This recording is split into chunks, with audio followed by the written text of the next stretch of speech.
मैं चारों ओर फैले अधर्म, अराजकता, पाप, पाखंड, षड्यंत्र, धर्म विरोध के अंधकार और कोहरे से अनभिज्ञ नहीं हूं, किंतु मुझे इसका कोई भय नहीं है, क्योंकि ये तमस और कलयुग अपनी शक्ति के अहंकार में चूर होकर स्वयं को सर्वशक्तिमान समझता है और मेरे अनंत प्रकाश रूप को भूल गया है।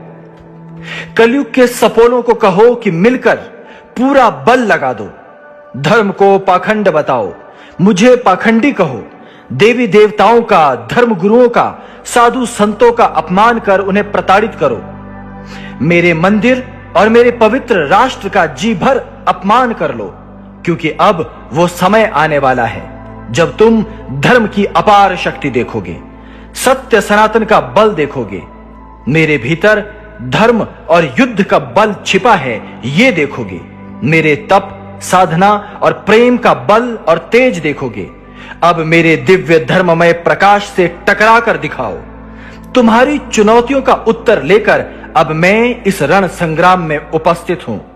समय आ गया है कलयुगी दैत्य शक्तियों, नास्तिकों, अधर्मियों, पापियों, भ्रष्ट सत्ताओं के अंत का।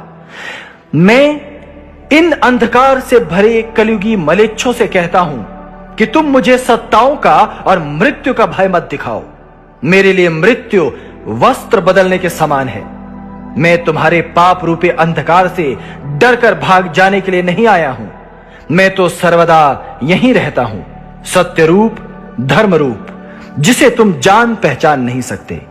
न्याय का, राज्य सत्ता का, मनुष्य निर्मित व्यवस्थाओं का व्यापक दुरुपयोग करके बड़े प्रसन्न हो रहे हो। मुझे भूल गए। मां भारती के ऋषि मुनियों, सिद्धों और संतों के पुत्रों को भूल गए। मेरे जैसे ऋषि पुत्रों की इस धरा पर अपार सेना है जो जाग रही है, आगे बढ़ रही है, और उनके साथ ही धर्म तत्व जाग रहा है और आगे बढ़ रहा है। हे सनातन के धर्म वीरों, आओ निर्भय होकर अब ये महासंग्राम करें। अमूल्य जीवन की आहुति सत्य और धर्म को वीर गति प्राप्त कर सौंप दें। ये जीवन मां भारती का है, धर्म का है। इस राष्ट्र और उसकी महान संस्कृति, महान परंपराओं की रक्षा के लिए आओ धर्म युद्ध करें।